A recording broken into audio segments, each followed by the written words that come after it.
मैं ऐसे सदस्य नहीं हूँ, मैं ये सभापति महोदय आप बताइए मैंने अपने घर पर इसलिए छोड़ा था। सभापति महोदय आप बताइए मैं कहाँ जाऊँ? क्या मैं इस देश का नहीं हूँ? वो चाहते हैं हिंदुस्तान छोड़ दें, हम मिमिक्री करें आप। अरे महाराज मिमिक्री क्या पता नहीं हम क्या कर देते हैं। आज वो देश का किरकिरी बना रहे हैं, देश की फुर्र से उड़ा रहे हैं मुसलमानों में। एक चीज बताइए, हम माफियाओं को सफाया तो कर रहे हैं ना एक मुख्यमंत्री। बड़े तो माफिया यही है, ऐसी तैसी मारेंगे क्या? माफियाओं के नाम पे कानून क्या? माफिया क्या कर रहे हैं आप लोग? आप कानून की धज्जियां उड़ा रहे हैं। खुलेआम 3 लोगों को मार, 2 लोगों को शूट कर दिया गया, उसके बावजूद कह रहे हैं कि वहाँ पर कानून है। क्या कानून है बताइए? यार महोदय एक चीज बताइए कि अगर 2014 के पहले भी ठोक दो वाला सिस्टम होता तो आज माननीय गृह मंत्री जी जैसा के पापा कहाँ होते? ये सोचने का विषय है। माननीय मुख्यमंत्री जी उत्तर प्रदेश के योगी आदित्यनाथ जी आज कहाँ होते? और जो आज देश के प्रधानमंत्री बन बैठे हैं वो आज कहाँ होते? ये बता दीजिए आप। मेरे साथ इस वक्त सुमित जी मौजूद है जो ब्राह्मण समाज से आते हैं, अनुराग ओझा जो ब्राह्मण समाज से है, और हमारे एडवोकेट बिलाल खान है जो मुस्लिम समुदाय से है। आइए इनसे अतीक मामले में बात करते हैं कि अतीक की हत्या के बाद स्टेटमेंट को किस तरह देख रहे हैं कि उन्होंने कहा यूपी में माफियाओं का सफाया हो गया है, यूपी में सब चंगा है।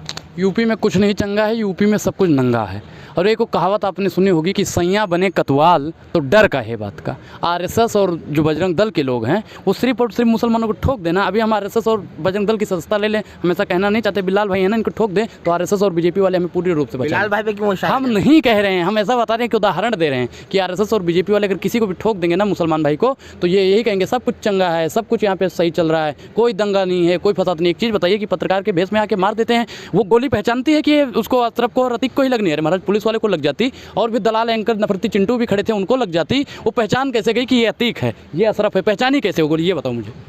क्या कहते हैं? भाई की बात से मैं इत्तेफाक रखता हूँ। जिस तरीके से जंगल राज उत्तर प्रदेश के अंदर इन लोगों ने फैलाया हुआ है, तो आम आदमी क्या सुरक्षित होगा जो पुलिस कस्टडी के अंदर किस तरीके से शूट आउट किया गया? आपने देखा, पूरी दुनिया ने देखा, शर्मसार कर दिया। ना कानून को मानते हैं ये लोग, ना देश के लोगों को मानते हैं, नफरत की राजनीति करते हैं। 80-20 की बात करने वाले आपने देखा हो किस तरीके से हिंदू मुस्लिम को बांटने की बात करें, मंदिर मस्जिद में बांटते हैं और हिंदू मुसलमान में बांटने की बात करते हैं। इनसे क्या अपेक्षा की जाएगी? हम बताइए आप मुझे। लेकिन ये माफियाओं के लिए इतनी हमदर्दी क्यों है आप लोगों? हम माफिया के साथ नहीं हैं, हम माफिया के साथ नहीं हैं। उसके साथ गलत हुआ है। उत्तर प्रदेश में कानून की हत्या हुई है, उत्तर प्रदेश में संविधान की हत्या हुई है, उत्तर प्रदेश में न्यायपालिका और कार्यपालिका की हत्या हुई है, इसलिए हम बोल रहे हैं। अतीक से मेरी कोई वो थोड़ी है। और अतीक एक चीज़ बताइए, मैं हिंदू हूँ भाई, मैं बोलता हूँ मैं सनातनी हूँ। आज तक अतीक का एक भी इंटरव्यू मुझे दिखा दो जो सनातनियों के उसमें रहा हो कि सनातनी जी गलत है, एक भी बता दो। मैं तो राम को मानने वाला, बता दो राम के बारे में उनकी गलत बयानबाजी हुई हो। माफिया कितनी हमदर्दी? हमदर्दी माफिया से नहीं। अगर वो हत्यारा था तो उसको आरोपी या अपराधी कौन बताएगा? आप जैसे मीडिया बताएगा या न्यायालय बताएगा? देश किसको मानता है? न्यायालय को मानता है ना। न्यायालय से देश की जनता को न्याय का भरोसा है ना। आप कौन होते हैं न्याय देने वाले? या पुलिस प्रशासन कौन होता है न्याय देने वाला? या कोई धर्म के नाम पर किसी का हत्या करके क्या धर्म का जयकारा होता है? धर्म की शर्मिंदगा होता है, शर्मिंदगी होती है। धर्म का जो नाम है उसको डुबाने का काम जय श्री राम के नाम पर उस 3 हत्यारा ने किया। आप ये बताइए, जिस अतीक अहमद की बात कर रहे हैं पुलिस कस्टडी में, आप ये बताइए 2 आरोपी को एक ही जंजीर में कैसे रखा हुआ था? एक ही उसके साथ कैसे था? और बताइए वो 21 लाख का गन कैसे आ गया? उसकी जांच क्यों नहीं हो रही? वो 7 लाख 21 लाख कहाँ से? महाराज जिनके घर पे छत नहीं है, 7-7 लाख का असलहा कहाँ से आया महाराज? 5 किलो राशन से जिनके घर का गुजारा होता है साहब, 7-7 लाख का कहाँ से आया? जो भारत में बैन है पिस्टल, वो आरएसएस या बजरंग दल ने कहाँ से मुहिम करवाई? ये सारी बात पूछता है भारत, और उत्तर प्रदेश के न्यायिक प्रणाली पर जंगल राज पे थोपता है भारत जी। रूल ऑफ लॉ की हत्या कर ये कह रहे हैं कि सब चंगा, देश में आग लगाकर कह रहे हैं सब चंदा। ये चंगा नहीं है, ये नंगे हो चुके हैं। इनको सुनिए मेरी बात, देश के अंदर अगर आपको वाकई में असल मुद्दों की बात करनी है तो क्यों नहीं करते? क्योंकि इनके पास कोई मुद्दे नहीं है। हिंदू मुसलमान के अलावा कोई मुद्दा हो तो बता दीजिए। अगर आपको सुन लीजिए, देश के अंदर भारतीय जनता पार्टी के लोगों के ऊपर कितने मुकदमे, ऐसे आरोप हैं जो संगीन 302 तक के मुकदमे, जो आज संसद में बैठे, जो मंत्री बनकर बैठे, उनको क्यों नहीं बर्खास्त करते? क्योंकि उनके साथ बैठकर मलाई खाने का काम कर रहे हैं। जो योगी आदित्यनाथ के माफिया मुक्त प्रदेश बना दिया यूपी को। देखिए जितने भी माफिया थे पढ़े लिखे संतरी बने हैं, गुंडे मवालिया उत्तर प्रदेश में मंत्री बने हैं, और जिसने विवाह करके अपनी पत्नी छोड़ दी वो देश के प्रधानमंत्री बने हैं। तो जितने गुंडे माफिया हैं वो तो भैया मुख्यमंत्री उत्तर प्रदेश में कोई भी हर कोई खुल के घूम सकता है, रात में भी घूम सकता है उत्तर प्रदेश में। किसके हवाले से मेरी हिफाजत कौन करेगा? अरे भैया पुलिस कस्टडी में 3 बदमाश आते हैं, शूट करके चले जाते हैं आधी रात में। पत्रकार महोदय आप जिम्मेदारी ले रहे हो? आप माननीय गृह मंत्री जी योगी जी के माफियाओं का सफाया अब हो गया, उत्तर प्रदेश माफियाओं से पाक हो गया। तो फिर 2009 के आसपास वे बिलबिला कह रहे थे सदन में, मैं ऐसे सदस्य नहीं हूँ, मैं ये सभापति महोदय आप बताइए मैंने अपने घर पर इसलिए छोड़ा था। सभापति महोदय आप बताइए मैं कहाँ जाऊँ? क्या मैं इस देश का नहीं हूँ? वो चाहते हैं हिंदुस्तान छोड़ दें। हम मिमिक्री कर रहे हैं, मिमिक्री कर रहे हैं। अरे महाराज मिमिक्री क्या, पता नहीं हम क्या कर देते हैं। आज वो देश का किरकिरी बना रहे हैं, देश की फुर्र से उड़ा रहे हैं मुसलमानों में। एक चीज बताइए, माफियाओं को सफाया तो कर रहे हैं ना, एक मुख्यमंत्री। सबसे बड़े तो माफिया यही है। देसी मारेंगे क्या? माफियाओं के नाम पे कानून, क्या माफिया क्या कर रहे हैं आप लोग? आप कानून की धज्जे उड़ा रहे हैं। खुलेआम 3 लोगों को मार, 2 लोगों को शूट कर दिया गया, उसके बावजूद कह रहे हैं कि वहाँ पर कानून है। क्या कानून है बताइए? क्या माफिया का एंड हो गया? अगर आप मुस्लिम आते हैं, हम बिल्कुल आते हैं। ये मुस्लिम समाज से आते हैं, मैं तो सनातनी समाज से आता हूँ ना। मैं तो कह रहा हूँ कि अतीक के साथ जो हुआ है बहुत गलत है। एक चीज बताइए कि वो पत्र इतनी हमदर्दी अतीक से बोलने दीजिए। एक दिन पहले उसका जाता है मेडिकल के लिए, पत्रकार लोग कहते हैं इंटरव्यू नहीं करेंगे, जो कोई पत्रकार नहीं करेगा। रात में 10 बजे अगले दिन लेकर जाया जाता है। पत्रकार की पूरी साठगांठ होती है। एक चीज़ बताइए कि अगर वो गुंडे थे, अगर उनको वहाँ के प्रशासन ने बताया नहीं था तो भैया 10 बजे ही कैसे पहुँच जाते हैं? ये बात बता दीजिए। पत्रकार महोदय ठोक देते हैं भैया, पिस्टल पूरा निशाना वही दिया जाता है उनको। मतलब पूरी शूटिंग सिखाई जाती है कि आपको ऐसे मारना है, वो वाला ऐसे कर लेगा। महाराज पहचानती कैसे है? किसी पत्रकार के गोली नहीं लगती, जान पूरी प्री प्लान तरीके से किया गया। आपने नहीं देखी वीडियो किस तरीके से, जिस तरीके से आपने देखा होगा क्या जंगल राज मचा रखा है। ऐसा तो कानून मैंने पूरी दुनिया में कहीं नहीं देखा। योगी जी ने थोड़ी ना करवाया। अरे भैया करवाया, आप बता दो। आप कौन है? उत्तर प्रदेश का मुख्यमंत्री कौन है? आपको नहीं मालूम है? आप बात करते हैं ये नहीं कराया। सारा इनकाउंटर का अपने ऊपर है। जब असद का इनकाउंटर किया था जब तो बड़ी खुशियां मना रहे थे, अरे बहुत अच्छा कर दिया। जब आपको नहीं लगा, जिन्होंने सदन के अंदर पहले ही कह दिया मिट्टी में मिला देंगे। एक चीज भैया, हम हिंदू हैं भैया, देखो क्या गलत कहा? सर क्या गलत कहा?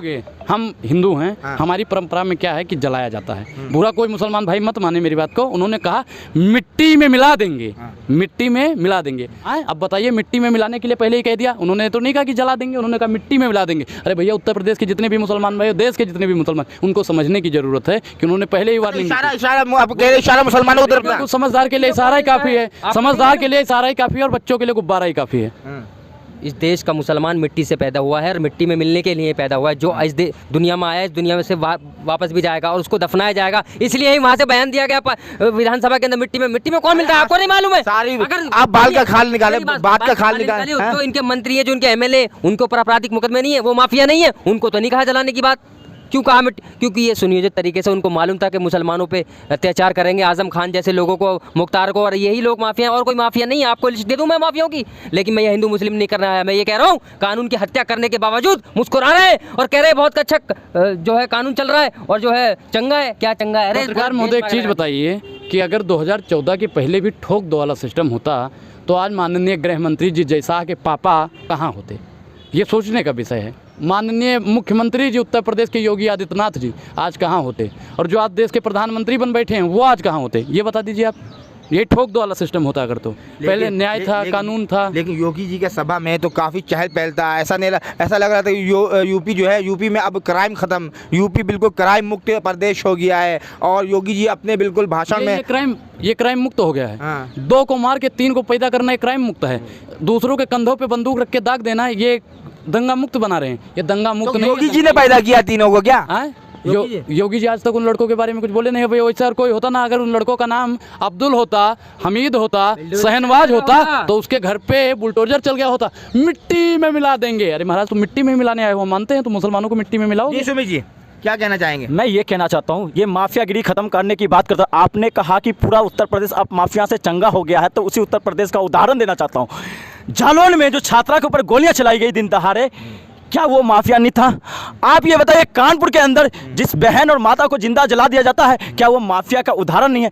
क्या हाथरस के अंदर जिस बेटी के साथ रेप किया जाता है और जिंदा जला दिया जाता है, क्या वो माफिया का उदाहरण नहीं है? क्या जिस उत्तर प्रदेश के अंदर किसानों के ऊपर थार चला दी जाती है, क्या वो एक माफिया का उदाहरण नहीं है? क्या आप ये बताइए, उसी उत्तर प्रदेश के अंदर आप माफिया स्वतंत्र देव सिंह का पहला ट्वीट आया था अतीक अहमद की हत्या के बाद। वही स्वतंत्र देव सिंह प्रयागराज के अंदर किसकी गोद में बैठा करता था? वो पिछली सरकार में आपको पता होना चाहिए। उत्तर प्रदेश का उप मुख्यमंत्री ब्रजेश पाठक किसकी गोद में? अतीक अहमद कौन था? पहले तो अतीक अहमद के चरणों में जाके बैठते थे भाई साहब। आज आपको अतीक अहमद गलत लगने लग गया।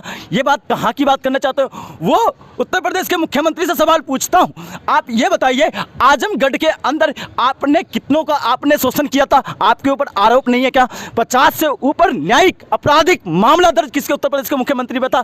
क्यों सरकार में मंत्री बनने के बाद आपने सारा सभा दबा कर दिया, तो आप माफिया से खाते खात्मा आपने आपको कर लिया। आप ये बताइए, अगर मैं कह रहा हूँ न्यायालय देश के अंदर क्यों बनाया गया, न्यायालय न्याय देने के लिए बनाया गया है ना। मैं मानता हूँ मैं बता रहा हूँ, उत्तर प्रदेश में आपने अतीक अहमद को खात्मा करना था तो आपके बताइए 4 मुख्यमंत्री उत्तर प्रदेश के रहे 1991-92 में। कल्याण सिंह, जगदम्बा पाल, राजनाथ सिंह, ये सब क्या कर रहे थे उस टाइम। तो आप इसका अतीक अहमद का यूज करके पुलिस प्रशासन के साथ मिल करके आप अपने ही गुरके को जो आपके खिलाफत था उसको खात्मा कराने में सहयोग लेते थे। आज आपके जो स्वतंत्र देव सिंह और ब्रजेश पाठक उप मुख्यमंत्री बन गया, उसका भूमाफिया का काम जब लगा कि कहीं ना कहीं कमजोर पड़ रहा है तो आपने एक मोहरा लिया। मोहरा पता क्यों लिया गया? क्योंकि अतीक, मैं संगीन आरोप लगा रहा हूं, जो हजारों करोड़ का संपत्ति है ना उस पे निशाना उत्तर प्रदेश के मुख्यमंत्री का है और तमाम मंत्रियों का है, इसलिए उसको निशाना बनाया गया। और निशाना दूसरा किस लिए बनाया गया? धार्मिक उन्माद के नाम पर देश के तमाम राज्यों में जाकर वोट की राजनीति करने का मंशा है। ये बताइए अनुराग जी कि अभी मेन स्ट्रीम मीडिया में ये ट्रायल भी चलाया जा रहा है कि अब जो है मुख्तार अंसारी का नंबर आएगा, तो इन मेन स्ट्रीम मीडिया को आखिर पता कैसे चलता है? ये मैं क्या कह रहा हूँ कि एक प्री प्लानिंग होती है। मैं आपको बता दूं कि पत्रकार महोदय, कल मैं फलाने स्थल पे आऊँगा, कल, आज की नहीं कर, इनके सूत्र कौन लोग हैं? इनके वही लोग हैं, इनकी साँठ-गाँठ पहले से होती है।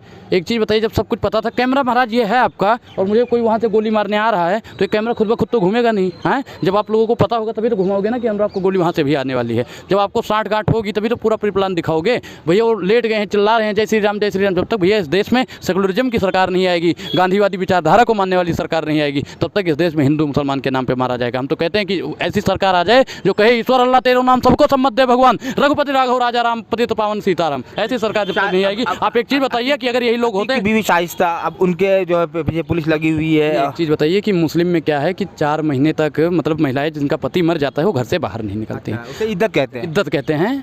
तो वो घर से में कहीं छिपी है तो ये टीवी पैनल वाले क्या सोचते हैं कि इसकी फ़ोटो निकाल दिया जाए, बड़े बड़े होल्डिंग में लगवा दिया जाए, ये देखो जी ये मिल गई, इनकी बीबी मिल गई, फलाना मिल गई, और उसका जो वो मतलब इस्लाम धर्म में है उसको उस धर्म से बर्खास्त कर दिया जाए। लेकिन भारतीय जनता पार्टी की हम ये दाल गलने नहीं देंगे। तानाशाहों की तानाशाही हम उत्तर प्रदेश में अब चलने नहीं देंगे। बताया तो जा रहा फरार है। नहीं, फरार कैसे है? आपके पास फोन आया था? हमारे पास बताया जा रहा है। कौन बता रहा है? टीवी पैनल वाले। मेन स्ट्रीम मीडिया में वही तो उनका तो काम है, उनका तो काम है यही करना।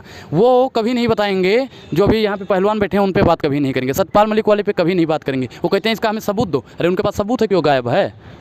हम उसकी पत्नी के साथ नहीं है भैया। जो तिब्बत होता है ना तुम्हारे 4 महीने का, तो जब तक वो 4 महीने के बाद हो सकता है खुद ब खुद सिलेंडर। जी बिलाल भाई क्या कहेंगे? देखिए ये जान शाइस्ता के बारे में बताया गया कि वो फरार है, और अतीक से भी बड़े लेडी डॉन, भैया बताया जा लेडी डॉन है। नहीं, अब तो जो मेन स्ट्रीम मीडिया है वो तो पता नहीं अतीक से भी ज़्यादा शातिर अतीक से भी ज़्यादा शातिर निकली शाइस्ता। ऐसे देखिए हेडिंग चल रहा है। नहीं, वो तो हेडिंग पता नहीं क्या क्या चला देंगे। वो पाकिस्तान भाग गई, नेपाल भाग गई, आज यहाँ निकल गई। ये तो उनका काम है, क्योंकि उनकी जो रोज़गार चलता है इन्हीं चीज़ों से चलता है। जो बताएंगे वो रोज़गार पाएंगे। आपको ये मालूम होना चाहिए, किसी का पति मर जाता, हमारे मुस्लिम समाज में किसी का हस्बैंड मर जाता है, 4 महीने की जो है बाद में बैठती हैं, वो इद्दत में बैठती हैं। उसमें कहीं बैठी होंगी, लेकिन आप लोगों को पहले खबर आ गई, वो फरार हो गई, वो पकड़ी गई, फलां। ये सब मत करिए। उसके परिवार को पहले आपने ख़त्म कर दिया। कानून के तरीके से आप लड़ाई लड़िए। कानून अगर है तो कानून की तरह से, कानून को तो मानते नहीं, कानून को फाड़ के फेंक दे। रूल ऑफ लॉ के धज्जे उड़ाने का काम कर दिया इन लोगों ने। हम ये कह रहे हैं, अगर वाकई में आपको कानून से देश चलाना है या फिर वाकई में निष्पक्ष चलाना है तो सबको साथ लेके चलेंगे, लेकिन ये नहीं चलेंगे। 80-20 वाले कभी साथ नहीं ले सकते। जो अभी देखा होगा अमित शाह क्या कह रहे हैं, कर्नाटक के अंदर के मुसलमानों का आरक्षण खत्म कर देंगे। ये वही लोग, हमारी होम मिनिस्टर अमित शाह कह रहे हैं कर्नाटक में अगर हमारी सरकार आ गई तो मुसलमानों का आरक्षण खत्म कर दिया जाएगा। ये कर्नाटक में कहा है इन्हें। लेकिन अनुराग ओझा जी, मैं कह रहा हूँ आपसे कि ये 3 आतंकी जो अतीक की हत्या की है, क्या इनको सज़ा मिलेगी? क्या इनका भी इनकाउंटर होगा? नहीं, देखिए हम इनकाउंटर के पक्ष में, लेकिन उनको हम अभी भी कह रहे हैं, हमारे अंदर अभी भी ज़मीर जिंदा है कि उनको न्याय और जो कानून व्यवस्था है उसी हिसाब से सजा दो। हम नहीं कह रहे ठोक दो, लेकिन उत्तर प्रदेश ठोकने की बात किसने करी? हम वही बता रहे हैं कि उत्तर प्रदेश में जो ठोक दो वाला सिस्टम है वो सिर्फ और सिर्फ 3 आतंकी जो थे उसको सजा होगी कि नहीं होगी, ये बताएं। देखिए, लश्कर भी तुम्हारा है, सरदार भी तुम्हारा है, तुम सच को झूठ लिख दो, अखबार भी तुम्हारा है भैया, तुम तो लिख सकते हो। ये बच्चे हैं, गलतियां हो जाती हैं भैया। जिस दिन वो तीनों ने मारा ना, जो भारतीय जनता पार्टी के दलाल और अंधभक्त लोग हैं, बच्चों से तो गलतियां हो जाती हैं। बच्चे हैं, कोई बात नहीं, बच्चे हैं, ऐसा होता रहता है, बच्चों से गलतियां हो जाती हैं। ऐसा कह रहे हैं उत्तर प्रदेश की अगर प्रशासन वाकई में प्रशासन होती तो उनको भैया रिमांड पे ले जाती। उनको बाद में जब कोर्ट कहता है रिमांड पे ले जाइए, तब रिमांड पे ले जाते हैं। जब पूरी 60 गांठ नहीं हुई, बेशर्मी नहीं तो और क्या है। चलिए शुक्रिया।